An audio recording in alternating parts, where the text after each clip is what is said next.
Assalamualaikum warahmatullahi wabarakatuh. Perkenalkan, nama saya Evi Musarafa. Saya adalah salah satu mahasiswi dari program studi pendidikan guru sekolah dasar kampus Bone, Fakultas Ilmu Pendidikan Universitas Negeri Makassar.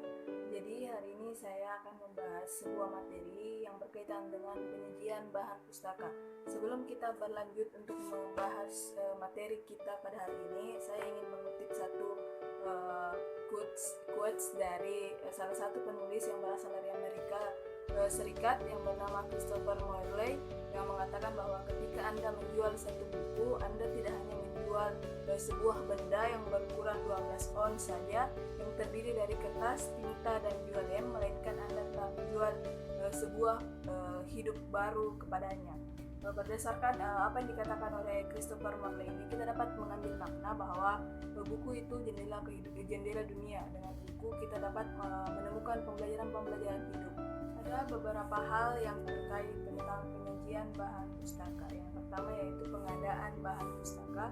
Pengadaan bahan pustaka di sini yaitu usaha seorang pustakawan atau petugas perpustakaan di dalam menyediakan berbagai sumber bahan pustaka untuk memenuhi kebutuhan pengguna. Yang pertama yaitu dengan cara membeli, yang kedua yaitu dengan cara hadiah, yang ketiga yaitu tukar menukar, dan yang keempat yaitu karena penerbitan sendiri.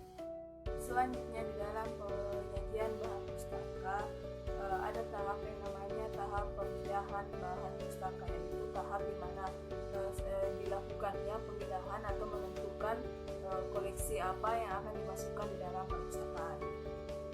Penyajian bahan pustaka terdapat beberapa prinsip dalam pemilihan bahan pustaka. Yang pertama itu relevansi atau kesesuaian, yang kedua yaitu sesuai dengan kebutuhan pengguna, yang ketiga yaitu kelengkapan, yang keempat yaitu kemutakhiran, dan yang kelima yaitu unsur kerjasama antar dua belah pihak.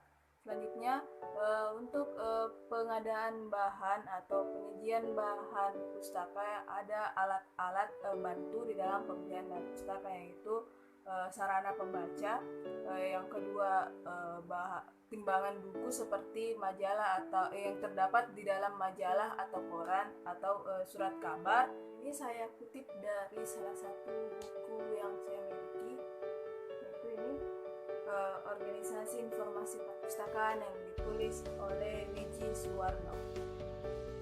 Berdasarkan artikel yang ditulis oleh Mulyati Jajunita dan Elva Rahma pada tahun 2015 yang berjudul Pengolahan Bahan Pustaka di Perpus SMA Negeri 1 Painan Kabupaten Pesisir Selatan, yang menyatakan bahwa pengolahan bahan pustaka itu di dalam perpustakaan itu mencakup kegiatan pelayanan, pengadaan, dan pengolahan. Berdasarkan artikel yang ditulis oleh Andi Ibrahim yang merupakan salah satu dosen dari Universitas Islam Negeri Alauddin Makassar yang berjudul Perawatan dan Pelestarian Bahan Pustaka, mengatakan bahwa perawatan dan pelestarian bahan pustaka adalah sebuah program yang dilakukan untuk melestarikan informasi-informasi yang ada di dalam bahan pustaka dan agar tetap siap dan sedia untuk digunakan. Jadi di dalam penyajian bahan pustaka itu kita tidak boleh langsung menyajikan saja buku, melainkan buku-buku atau bahan pustaka yang ada di dalam perpustakaan harus melalui beberapa tahap, yaitu pengadaan bahan pustaka, terus ada pemilahan bahan pustaka, dan harus terus memperhatikan prinsip-prinsip di dalam pengadaan bahan pustaka, serta setelah bahan pustaka itu disajikan harus pula selalu dilakukan perawatan dan pelestarian agar bentuk atau fisik dari bahan pustaka itu harus bentuk dan fisik dari bahan pustaka itu tetap terjaga dan dapat digunakan untuk dalam jangka waktu yang panjang.